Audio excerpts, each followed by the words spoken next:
Hey, what's up guys? Back again with another little repair video here. This one's going to be repairing the turn signal multifunction combination lever on a 2007 F150. Alright, you want to start off taking your battery off. Disconnect that first. Two 8mm bolts, or nuts.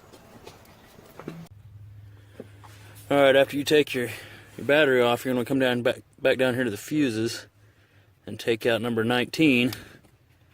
This is the fuse for the airbag, so you can make sure it's good and off.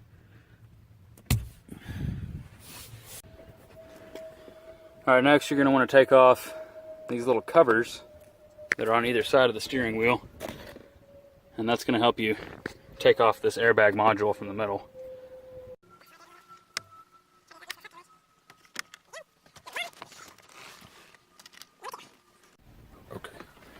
Okay, with those two bolts out, you're going to be able to lift out your airbag module here. Be real careful, obviously, it's kind of like a bomb. And there's going to be a couple of wire harnesses back here that we're going to have to undo in order to get this out of here.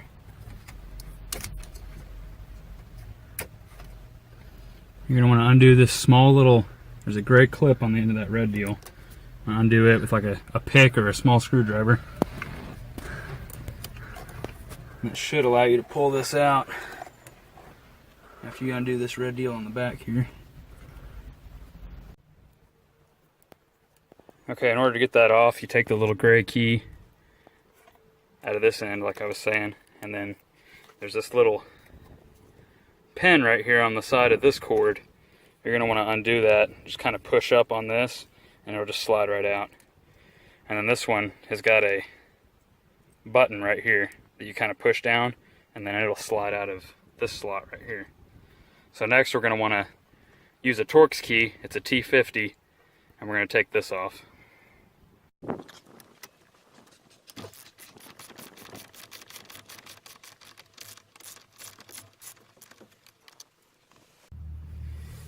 Alright, don't make the same dumb mistake I did.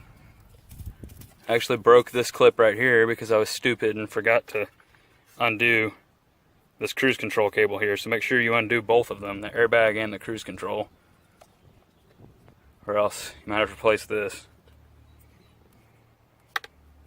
Get a claw puller, don't just brute force it. Okay.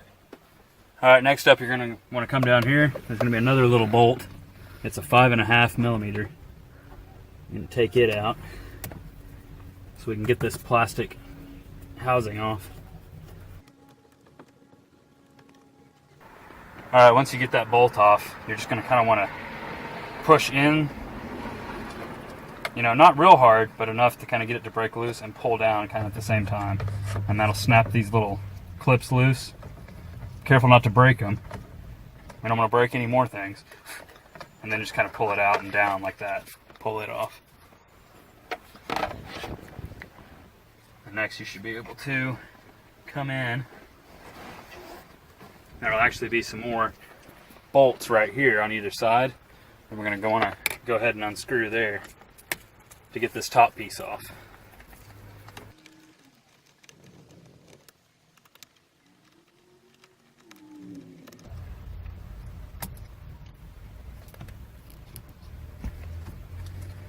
And that should just lift up off of here.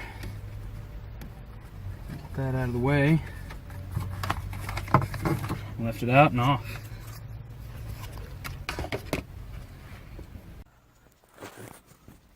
Alright, there's another little 5.5 bolt right here, little screw. You're going to want to pull that out off the top there. It's just here on the side of the hazard button. And there's a little clip right here you can hit with your finger, and that'll begin it sliding up out of here. There's some relays on the back though I'm probably going to have to undo before I can get it out of there fully. So you're going to want to go ahead and probably just unplug those before you try and pull it out.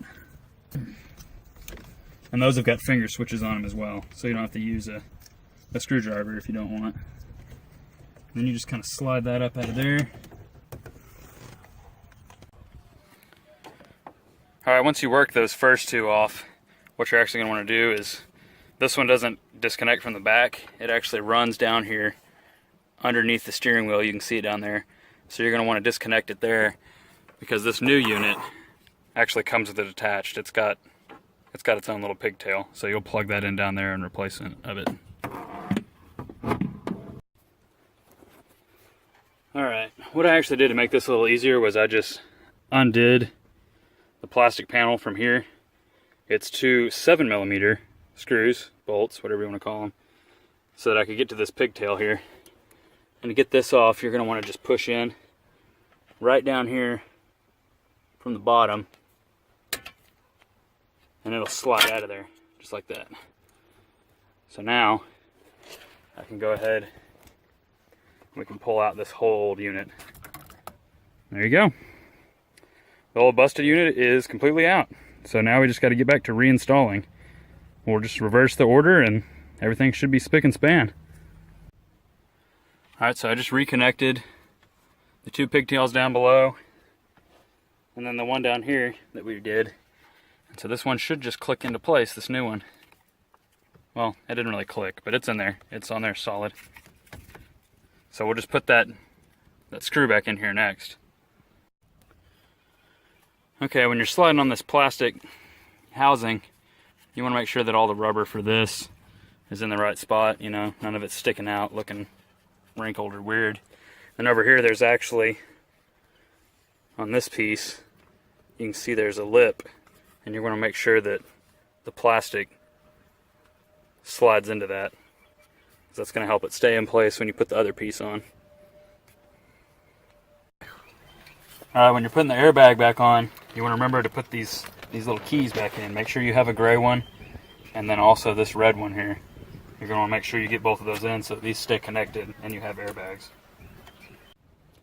Once you get everything re-clipped, you're just going to want to put the 2 bolts in on the side here to hold that airbag unit in. Don't tighten one side before you do the other one, because it may misalign and you won't be able to find the hole, especially on this one because it's a little harder to see. But now we just got to get the airbag fuse put back in down there and then reconnect the battery, and then we'll try it out and see what happens. Alright, we got to start it up. Got the new lever in. Let's see. There we go.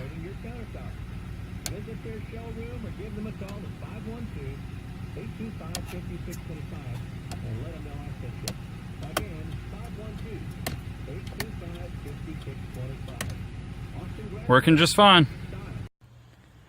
Well, that should about do it. That gets it pretty much fixed up. So our problem ended up being that multifunction lever, the high beam switch up on the steering column, was actually the problem. So we got that fixed up, and yeah, everything's working spick and span now. No fuse issues, so got everything put back together and we're good to go. So if you're having problems with your 2004 through 2008 F150 with the high beams, if you're seeing an indicator light on the dash but you're not getting any lights, that's something different than this.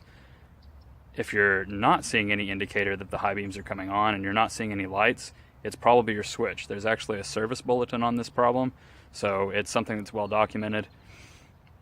I'll see if I can find that service bulletin and link it. Might not be able to, but those parts are just, like I showed you, they're just made out of plastic, so they're going to be really prone to failure. So that's definitely something to check. Just look and see if you've got any of that play, any of that wiggle there on that stalk, because if it's moving in and out, it's not supposed to be doing that.